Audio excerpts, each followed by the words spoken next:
नमस्कार साथियों, भाई बहनों। आज का विषय बहुत ही गहन विषय है, जिसको हम धनुष भंग के नाम से संबोधित कर रहे हैं।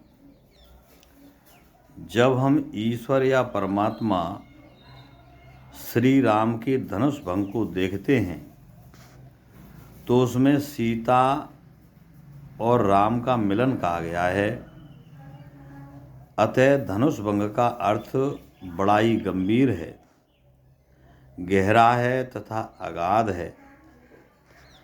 धनुष भंग का अर्थ यह होता है कि आत्मा का परमात्मा से मिलन, शिष्य का श्री गुरुदेव से मिलन, पत्नी का परमात्मा पति से मिलन, एक मित्र का मित्र से मिलन तथा असत का सत से मिलन, रात का दिन से मिलन, दोनों का एक स्वरूप हो जाना होता है।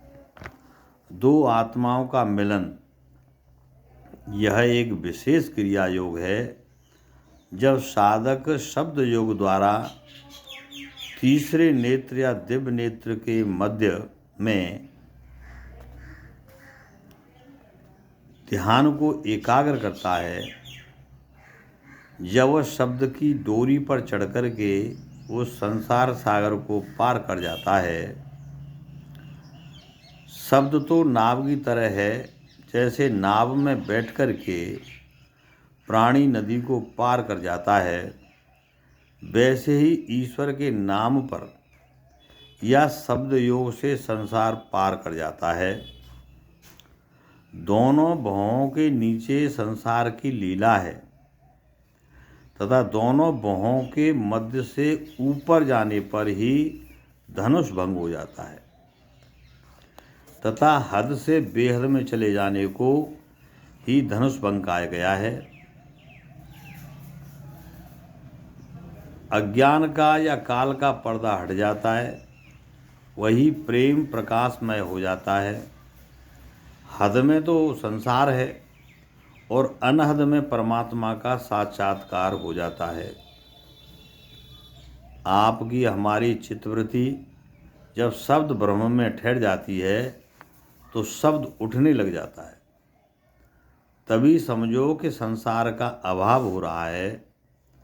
जहाँ संसार का ज्यों-ज्यों अभाव होता है, वही परमात्मा परम ब्रह्म परमेश्वर के दिव्य स्वरूप में के दर्शन हो जाते हैं।